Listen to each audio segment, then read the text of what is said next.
Namaskaram to all. I am delighted to be here after a very long time. It was in 2010 my association with IIT Bombay started. Then Dr. Bapat had invited me to deliver a lecture in a conference. If I remember right, it was titled Avenues. So after that lecture, students as well as the faculty felt that that lecture should not be an isolated one-off event, and there should be a follow-up of a course. And I ran a course for 4 years here in IIT. Though it was titled Indian Economy, Finance, Business Models, it had a helicopter view of an integrated understanding of human life, even in the context of economics, business.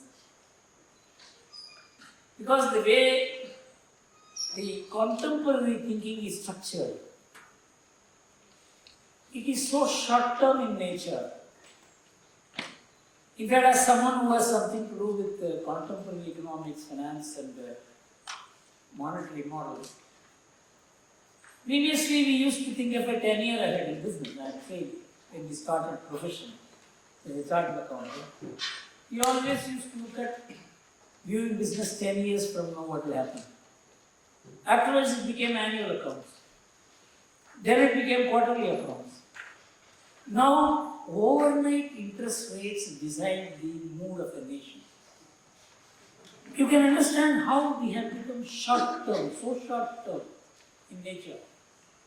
But the life is not so short-term. Even as a human being, we have a considerably long life.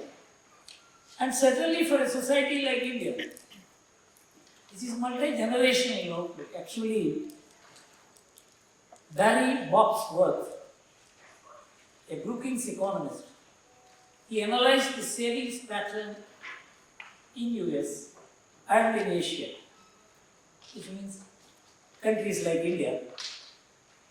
There is an American saving, and they save for themselves. It is personal savings. But in countries like India, it is dynastic savings. So in politics, we have only dynastic. See, we can't think of moving away from the fact that we have generations and generations to come. And so we cannot be packed into quarterly or overnight approach to life. Our approach is a considerably different approach as compared to the rest of the world, and particularly the Western world. And so unless we understand that, we will not be able to grasp much of what is happening today in the context of what should happen.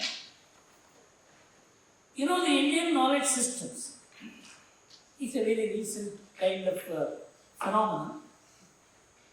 But our knowledge system is sourced in our ancient literature, way of life, philosophy, habits, lifestyle. Much has not changed. As Swami Vivekananda said, if Vedavyasa came and took a travel across the country, he will still find some of the remnants of what he saw there today also. So there is a continuity, unbroken continuity. And I would like to take you back to much of what is being missed even in the scientific community, though it is very much related to that's what I want to say now, that the Indian knowledge system is berated and underrated and dismissed also a while back at least. Now it is not being dismissed as badly as was being dismissed earlier. So it's all myth. Indian knowledge system is a myth. That it's not rational, it's not scientific, it's all superstitious. Even the first Prime Minister of India used to say there is no scientific paper in this country. This is how we were all trained, accustomed to look at ourselves. Our ancient literature, whether it is Vedas or Puranas, are all mythologies. We were great in many aspects. Of course, some people did concede that we had great attainments in different areas of human endeavor. But they always said these people are a huge failure in economics. It has been a poor country, it has been a rotten country, it has been a wretched country. This is how we were pictured to ourselves. And we never even had an idea of a nation. We were never a nation. Of course, some people used to say we were just a geographical construct. We became a nation only thanks to the British who established post office and railways. This is how we were being presented to ourselves, and we believed it, we taught and we understood, we told to the world that we were never a nation. See, this is a kind of distortion from out of which we have to gain knowledge about ourselves. So, I have to now move away from the contemporary understanding of what we are and the world is, and how the world perceives us, and how we should be perceiving the world. So the first thing I would like to say is whether, as we have been told, as the West has told us, is all our past a mythology, myth? If this question is answered, if it is proved to be a myth, we need not have to talk about Indian knowledge systems. We have nothing to talk about. But if it is not a myth, if there is some truth in it, which is of contemporary relevance and even future relevance, then what we have understood about ourselves or made to understand or made to believe is not correct. This is where I would like to begin.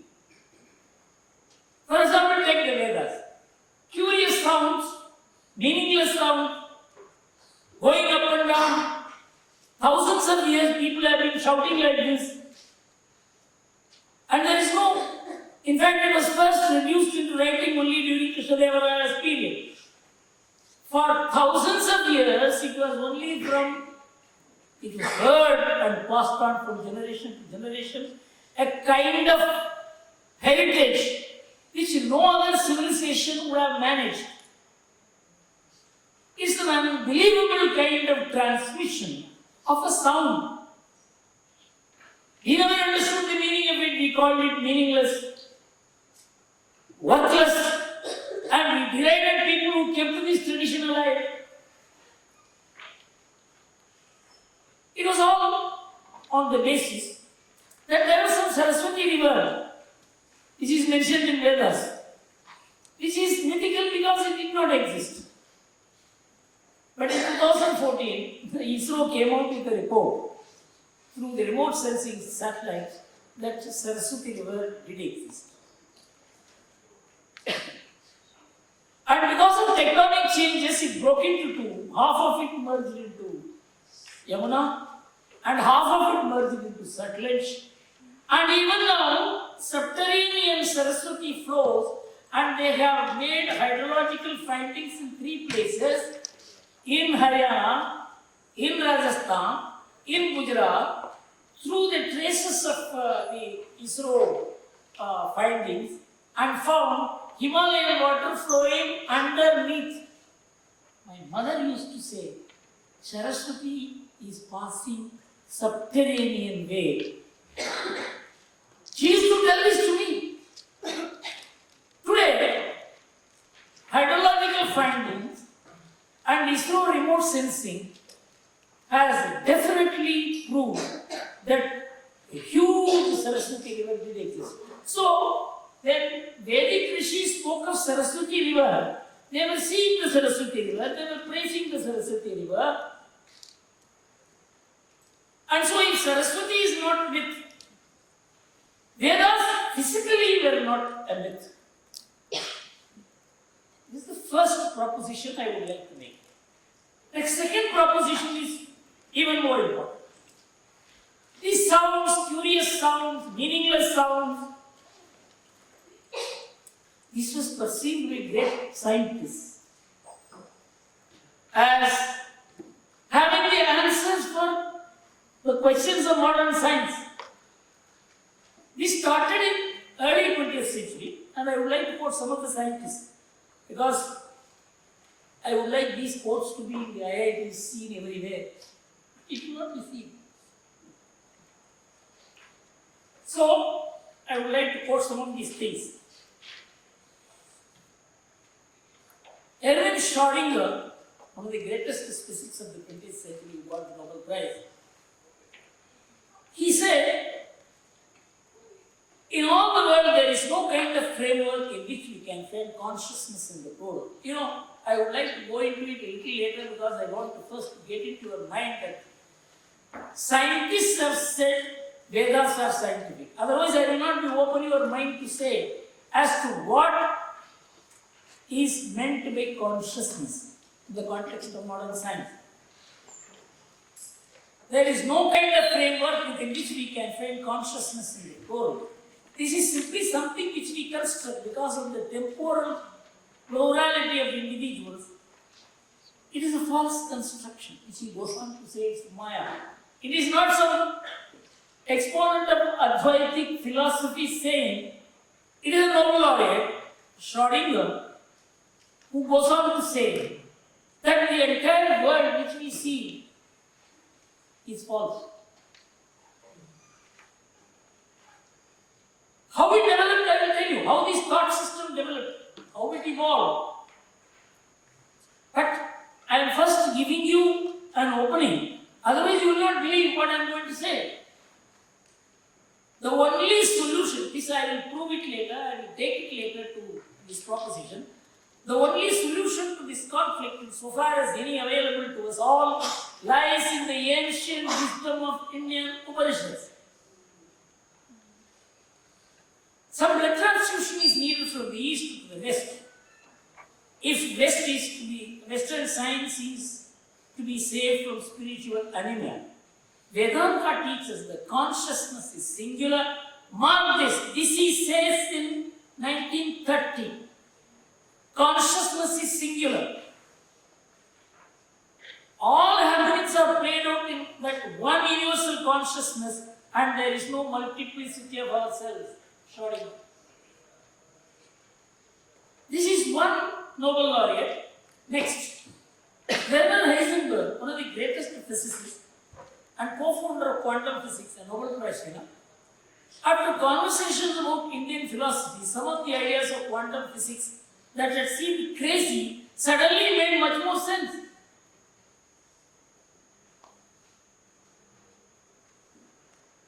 Then, Brian David Josephson, youngest Nobel laureate. The Vedanta and Sankhya hold the key to the laws of mind and thought process, which are correlated to the quantum field, that is the operation and distribution of particles at atomic and molecular levels. Tell me, how many IIT students know this? I go into the Upanishads to ask questions. Neil Bohr, Danish nuclear physics, all the names I am mentioning are Nobel laureates. I go into Upanishads to ask questions. Neil Bohr, Danish nuclear physicist who developed Bohr model of the atom. Then Charles Townes, American Nobel Prize winning scientist. He said Indian students should value their religious culture, and of course the classical Indian culture bears importantly on the meaning of life and values. I don't separate the two. To separate science and Indian culture would be harmful. I don't think it is practical to keep scientific and spiritual cultures separate in India. Why? I will explain to you, you will be amazed. Why Charles Townes says this? You will be amazed when I am going to reveal the facts. So there are many like this. Modern physics is an exemplification and refinement of the old Hindu system. Robert Oppenheimer, the most terrifying scientific achievements of the West are the mythical experience of Bhagavad Gita. And he goes on to say, the greatest gift that the 20th century gave us was the Vedas. If scientists perceive Vedas as having hidden the secrets which the modern science is not aware, really, rishis were not fools. They were scientists. They could understand the secrets of nature. They could perceive from a terrestrial view as you go higher and higher. You break the silos. We are all boxed in silos. Our knowledge system is limited by silos. Specialization destroys knowledge. Unless you destroy specialization, you won't get knowledge. Specialization may give you an accurate understanding about how an ant moves, but that's not going to define the world. That's not going to make you understand. For example, the other day when I was delivering a lecture in Niti Aayog on the advice of the Prime Minister, which I will relate to later, one of my friends told me that he had, before that lecture, which I mentioned in that lecture also, that he had some eye problem, and when he went to the eye hospital, they said there are 8 specialists and you have to meet all the 8 people. That is how we are now dividing knowledge. Knowledge is not divisible. We are dividing knowledge. Modern education system divides knowledge. It's a disaster, which I am going to relate to you later, and I can read 20 more, but I don't want to. It is only to make it clear that Vedas contain scientific facts which you and me do not know because we had a 1,000-year suspension in our civilization. Third, first, Vedas are a fact because Saraswati is a fact. Vedas are scientific because scientists say so. And Vedas are historic, in which I am personally associated with Airavata. I don't know how many of you have heard the name. Is probably the greatest epigraphist and historian. Linguistic historians India produced. He is an IAS officer. I was very closely working with him. We never agreed on anything, but we continue to pursue the epigraphic and archaeological findings.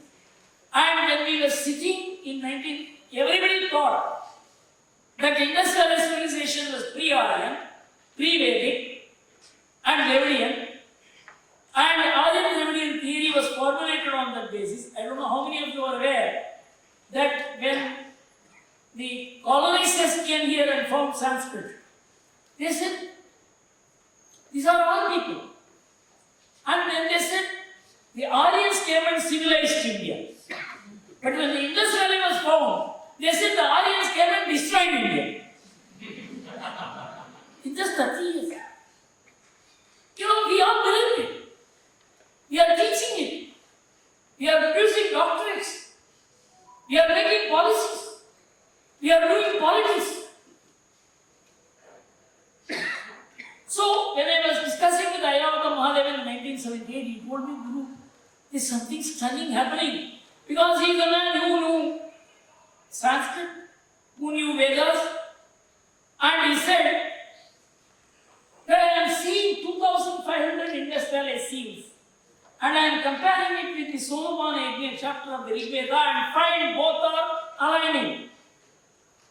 It was completely against his 30-year research earlier, and he had the intellectual honesty to submit a paper in 1983 in Tokyo, saying that I am confused, I am no more able to say that Indus Valley is pre-Vedic, and there is a convergence, and it is now virtually accepted that there is a convergence of Indus Valley civilization and Rig Veda.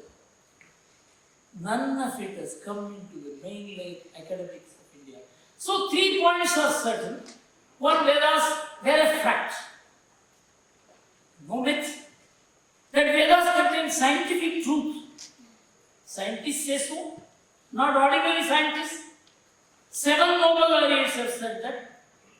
And now how century, the idea of consciousness was given up by the scientists. They again went back to the mechanical mode of Newton and combining Newton with Einstein.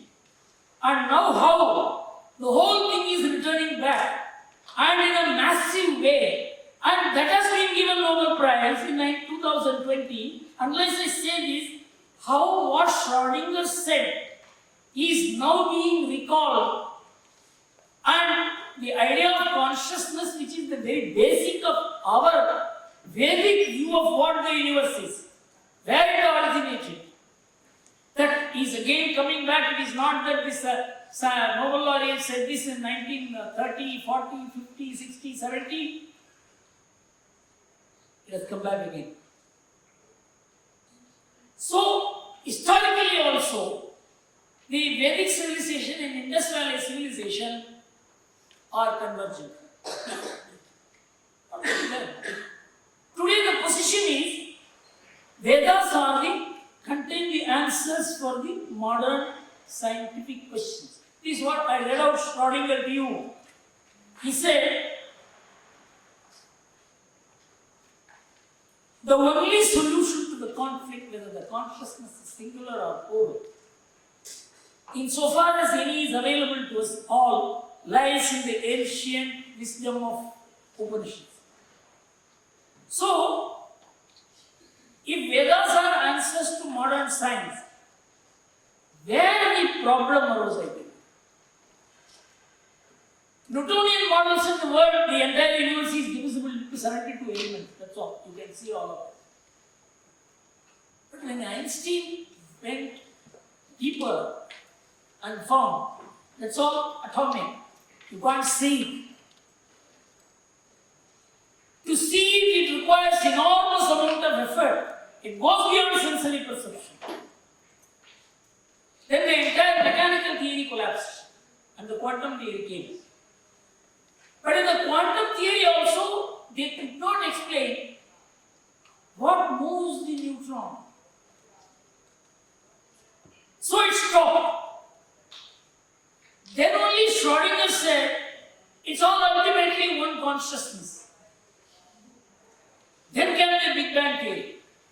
Big Bang theory was something which Einstein was not supposed to approve. Einstein believed in evolution. So when Stephen Hawking came out with his Big Bang theory, he said 1/1,000,000th of an atom developed such heat, it exploded. You don't ask me where that 1/1,000,000th of atom came. So it came, you have to believe it came, and he proved it came. But what existed before that has been haunting the entire scientific community since the advent of the Big Bang theory. No one knows what existed before. Now two theories have come. One, that the pre-existing situation before Big Bang which produced matter, which transformed into this IIT, your body, my body, bridges, world. Everything originated in the smallest of small atom. But before that, what? That's where the theory of consciousness has come. And two persons worked on it. One, Eugene Wigner. He got Nobel Prize in 1963. And he began working on it after he got the Nobel Prize. And I can keep on quoting, but I don't want to waste your time. He said it is all originating in consciousness. Consciousness is not material. From which material came? From which matter came? From which atom came? From which the entire creation came? Now you see in NASA, they are talking about our galaxy. They are saying trillions of galaxies are there. Billions of suns are there. Can you imagine the creative process?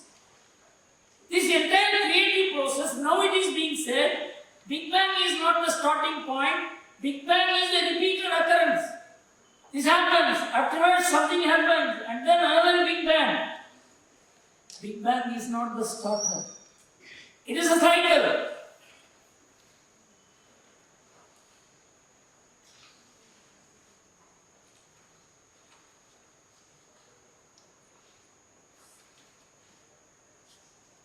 So the latest advancement of Schrödinger's theory is Roger Penrose, who got the Nobel Prize in 2020 in physics, who said there is a pre-existing consciousness which produced Big Bang. So consciousness can produce Big Bang means, what is the consciousness? There is only one consciousness. There is no second. That consciousness doesn't have a personality. It's the whole. It's indivisible. It's all pervasive.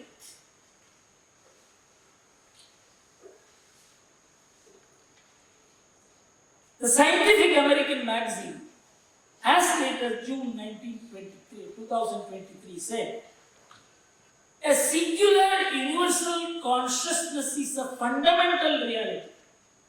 That is the only reality that produced all this.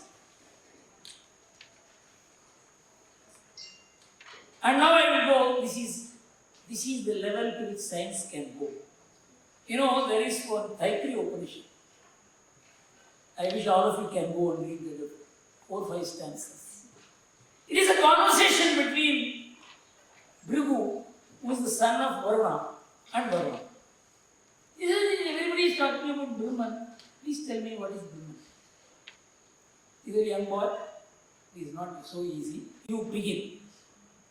Then you go and observe the world. You go and introspect. You do scientific investigation. You pursue the path of Vijnana. That will lead you to Brahman. So then, Annam Brahmedi Vedana. Anna is not what we eat.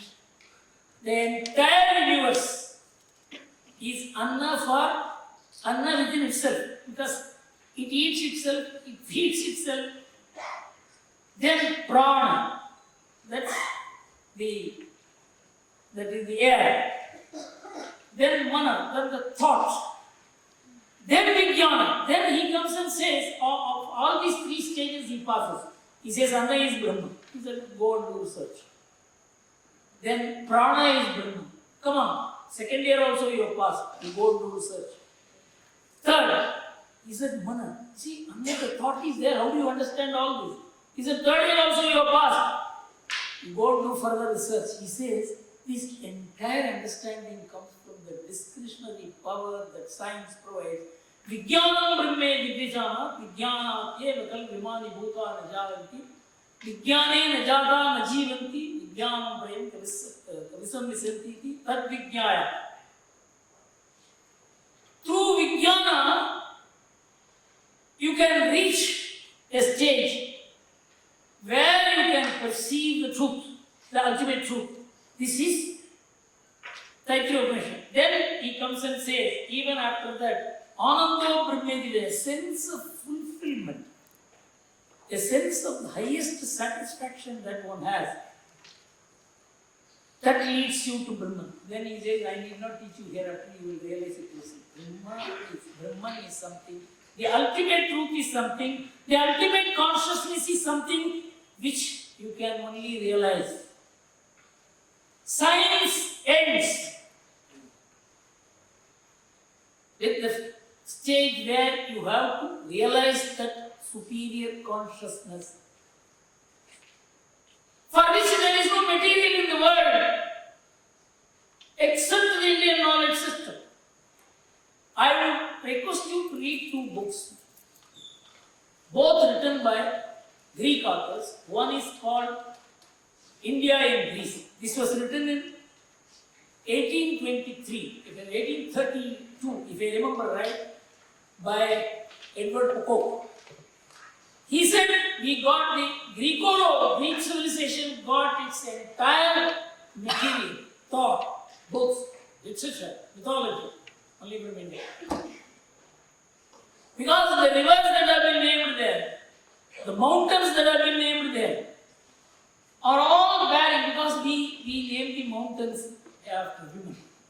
We name the rivers after women. The same thing prevails there. And he had said how the 2500 years before BCE, how the migration took place and all that, but it was more based on a linguistic interpretation. Then came a very original work by another Greek author. It is called The Shape of Ancient Thought. You must read that book because 1/3 of that book is only bibliography. And he said the pre-Helen, the entire thoughts of Plato and Socrates, he says the laboratory was only in India. Because the idea of Brahman, the idea of self, idea of universal consciousness they speak of has no basic literature. It's an important phenomenon. So he said all the knowledge that was generated in India, the pre-Hellenistic Greece imported.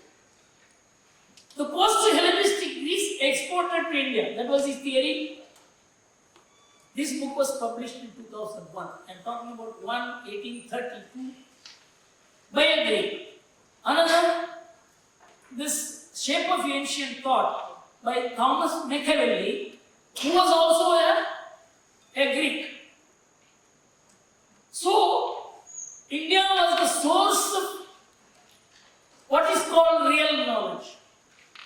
Fake knowledge can be generated anywhere. All the economic theories that have been trotted out in the last 30 years have been fake, has been admitted by economists themselves. In fact, when I took the IIT class, I showed pages after pages to them. They are hitting each other. You are a fool. You are an idiot. It is out. Economists were up. You misled. You misled. Everybody misled. That's the point. So these are not true. The transient overnight interest rate is not true. Quarterly balance sheet is not true. So we are concerned with higher truth, about which I am going to tell you how this whole thing isn't just something which we perceived and began to expound, began to debate, began to have discourse, or has it to do anything with the way we live? That is the most important question. Is all this having any impact on our lives? The way we are structured? This is the most important thing. So, last October, about June, I had a discussion with the Prime Minister on his G20 motto: one earth, one family, one future. I told him what you say maybe can be understood by some scholarly Indian, but not by ordinary Indians. Because we have moved far away from this position. We are on overnight interest rates today. So we cannot understand from a terrestrial perspective what the world is, what environment is, what lifestyle is. So we have got to make it more concrete. He asked me how. Then I explained. Then he asked me to give whatever I was speaking, those points, as a lecture in Niti Ayog, which I delivered in October last. I am giving you the substance of it, but the lecture you must listen. I will give it to, send the link to Mr. Bhartiya. It's very simple. We have just 2.4% of the global land area. We have 18% of human population. We have 30% of world's bovine population. We have 40% of world's cattle population. We have 8% of world's bioresources. How is it that on a small piece of land, you can maintain this a huge ecological circus? And we went further into it. In 1960s and 70s, when we did not have food to eat, the cattle population kept rising. We didn't eat them.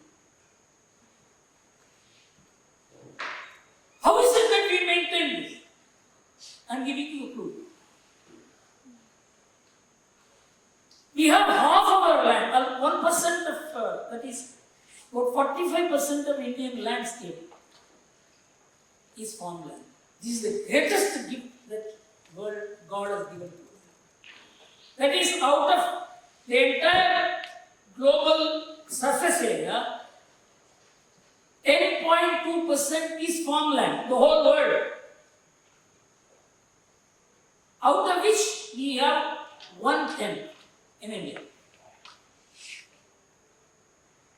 And out of this 10.2% farmland, almost 8% is used for meat farming.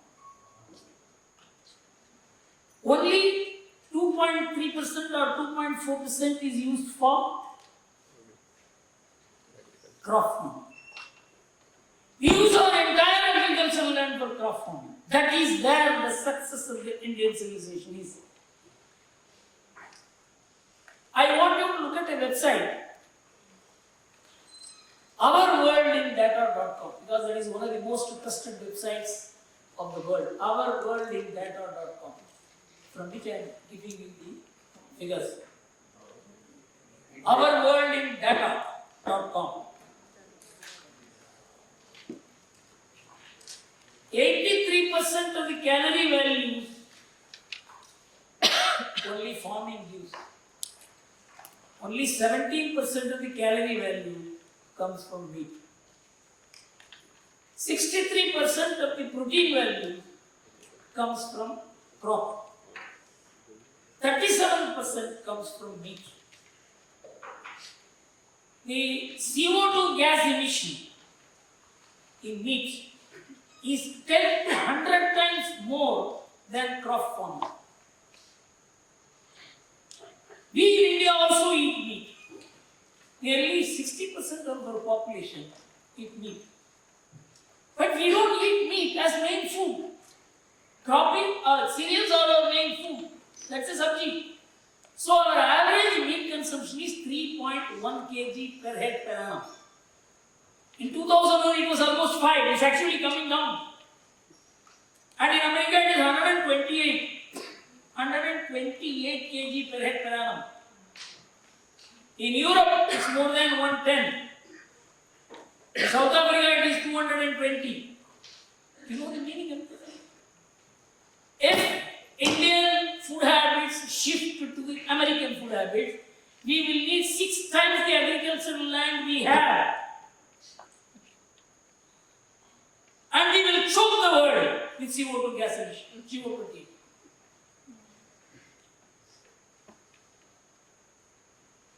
Do you mean to say this kind of food habit, this understanding, this coexistence with animals, is all an accident?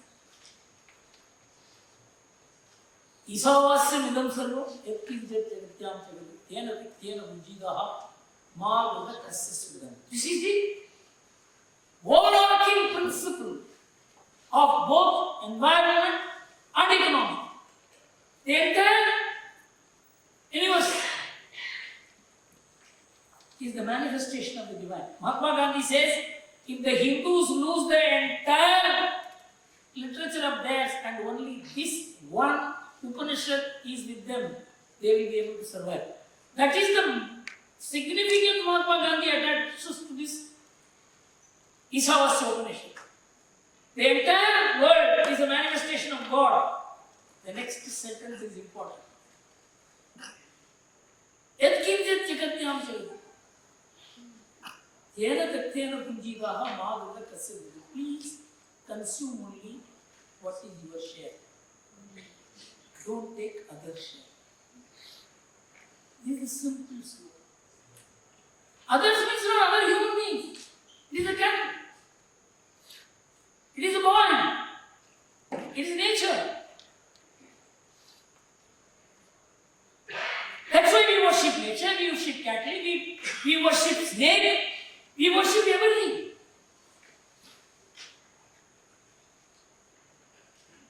This has come down. This has been explained through Puranas. In fact,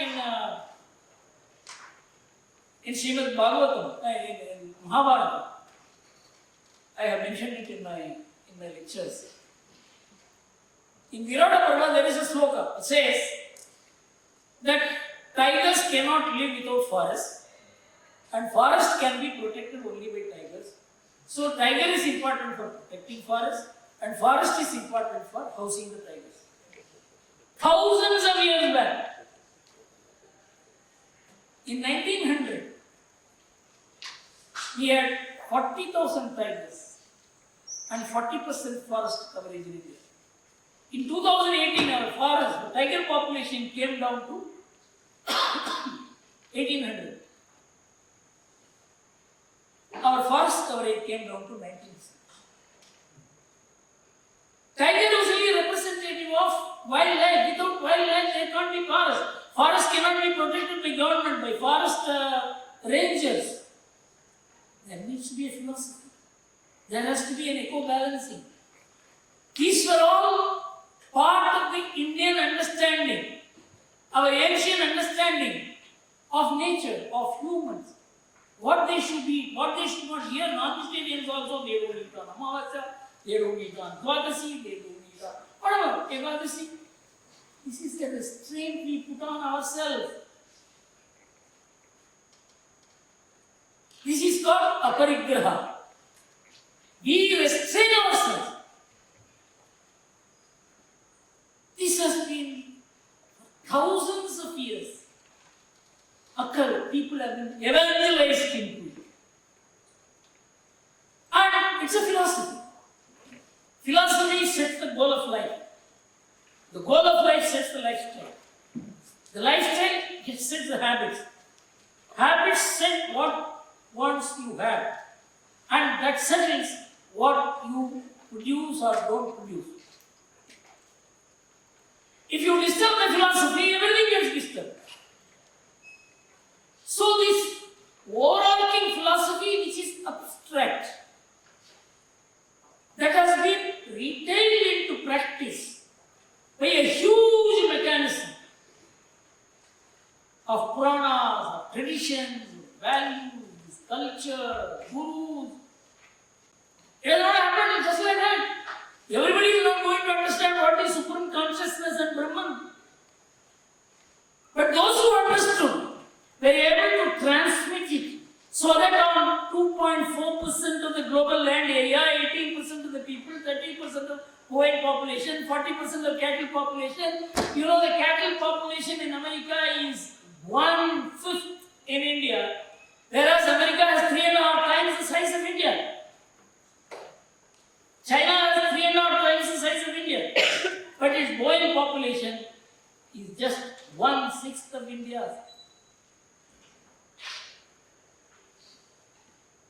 So when you talk of environment, if all Indians decide to follow Americans in footsteps, now your human rights said you can eat anything that you want, you begin to eat. There will be no India, there will be no world. Almost half a dozen very famous ecologists have said that it is India which is saving the world by not emitting greenhouse gases which are unabsorbable for 2000 years. Do we understand? What is Indian knowledge system? Indian knowledge system connects the day-to-day life with the ultimate reality, ultimate consciousness, and that is brought into practice by a whole series of interventions, right up to the family. You know, in my house, when we were trying to build a house, we were a joint family that 25% were residing. So we bought a small plot of land in which we found almost at 60% of the plot area there was a neem tree. We sat as a family and discussed. Cutting that neem tree, we could never have built the house, lived in peace. You come to my house, you have built the house around the neem tree. That's for us the God.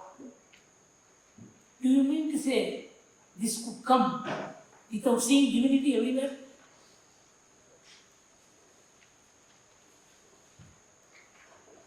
This is the Indian knowledge system's origin, source, fundamental, which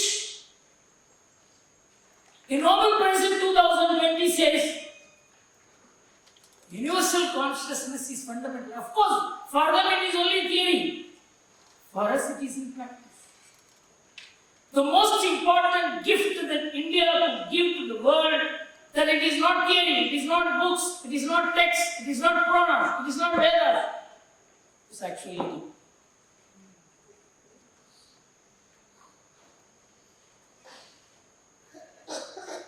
Now, Vedas are there.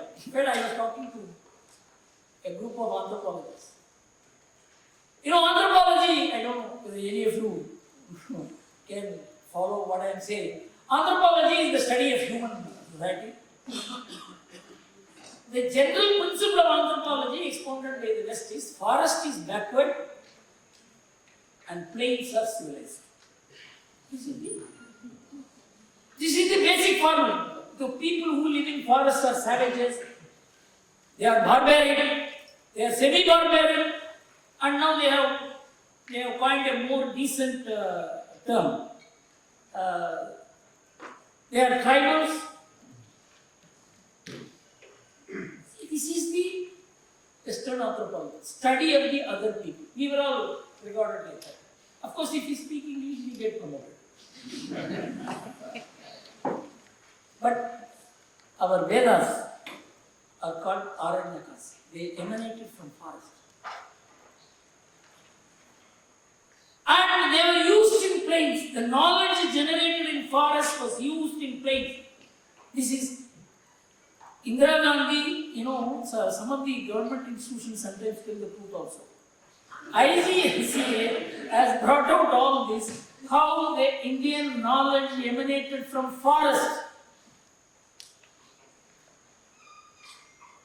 Our Bhagavata Purana says that when Kali Yuga was coming, the rishis thought, this is going to be a huge paradigm shift, how to guide the people. They didn't come to Taj in Bombay. They went to Naimisharanya, forest.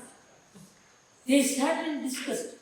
And then they said only Bhakti movement will work. All this jnana and all that is not going to work. All this great complicated Maya, this theory, all this is not going to work. It is only simple what the people can understand. I was addressing a meeting in Guwahati when an anthropology professor, I was saying that the whole Indian system, of course, I had not said it as much as I tried to explain it to you. In a way, that we have a model of life which coexists with the entire creation, with animals, with water, anything. So we have been able to identify with nature. We became part of nature. We were not the master of nature. So our ecology is man as part of nature, not man as the master of nature. So when I was explaining all this, then I said we have rules of life, do's and don'ts. And he said, his name was Dr. Bhagavati, he was the Vice Chancellor, retired Vice Chancellor of Guwahati University, he was an anthropology professor. He asked me, Shri Gurumurthy, all this he says to all your do's and don'ts and your rules of life are applicable only in the plains. They are not applicable in forest. I said in forest, the rules of life are not laid down by humans. It is laid down by nature. Only when human beings live together, then you need do's and don'ts, what you should do, what you should not do. They are the nature decides. You can't go beyond a particular time in that particular area because there will be snakes. You can't go here because of this. The person who is living there, he cannot lay down rules for himself. He is part of a larger idea of life. I don't know whether when I was in SSLC, I read a beautiful essay by D.H. Lawrence. It is called Rule of the Jungle. I remember the title of it. So he says a deer goes to take water. It looks this way and that way. It goes near the pond. It comes back. Fear. Then comes the leopard. D.H. Lawrence asks, whom has he to fear? Yet there is fear in his eyes. as he moves stealthily towards the pond. The rule of jungle is fear. But in this world, we need fear as well as freedom. That is why we devised all these rules of life. You need to have fear, and at the same time you need to have freedom. When he said this, he said, "This is the first time I am having really." I said, "Even I did not remember till I spoke to you that this is my answer." So when I spoke to these anthropologists, that the Western view that forest is backward, forest is barbaric, forest is savagery, is completely wrong. It is there you find great rishis reaching the highest level of enlightenment because they are in tune with nature. You have to be in tune with nature to understand the universal truth. That's why our people went to forest. Bharat, after whom this nation is named, his father handed over the kingdom to him and went to Vanaprastha to understand truth.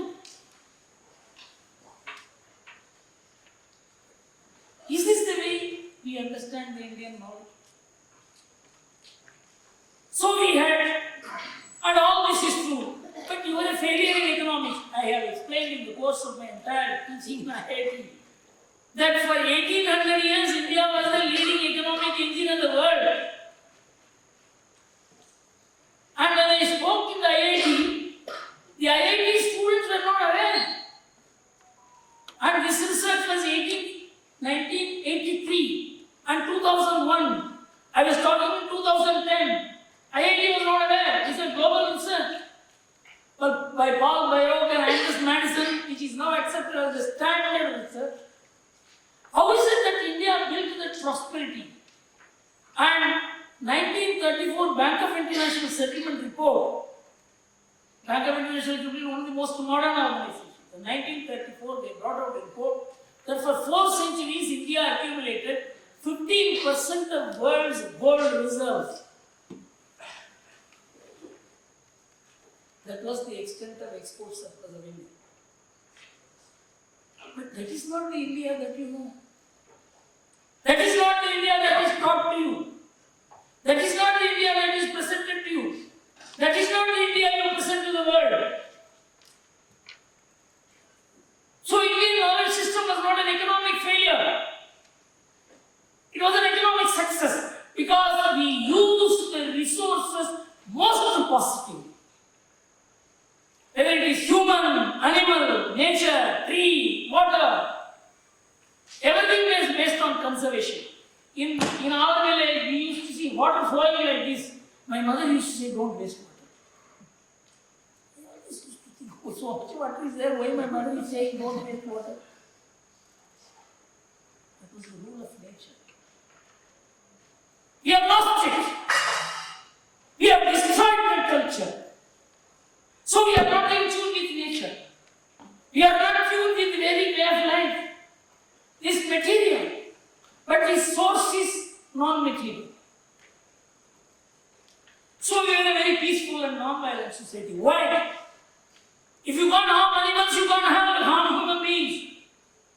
I will give you the best research on this subject by Professor R.J. Raman of Hawaii University, who has built a huge website, 30 years research, and that website is called Power Kills. You must go to that website. Power Kills is the website. 30 years he built the website and found, till the 13th century, he found that for 2,500 years, there were 1.2 billion people killed by humans, action against humans. 1.2 billion people. He said till the 13th century there was no killing in India. Except Ashoka's Kalinga war in which 100,000 people died. Do you believe why India should have been an island? Then blood was flowing elsewhere, everywhere. Because there is a philosophy of life. He said, don't harm anything, don't harm the animals, don't harm this. It's not something which remained at the level of the highest and the most enlightened people.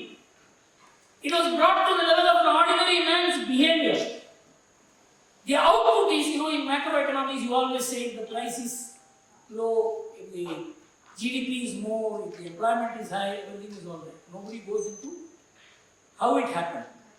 Like that, if there is no violence, if you live in tune with nature, if you are having a kind of an attitude that the whole world is one, the universe is one, this is the output, means there must be a source of thought. This is the origin of the Indian knowledge system, and I am very happy. It's a very vast and deep topic, and I am happy that you gave me the time to explain and also listen. Thank you.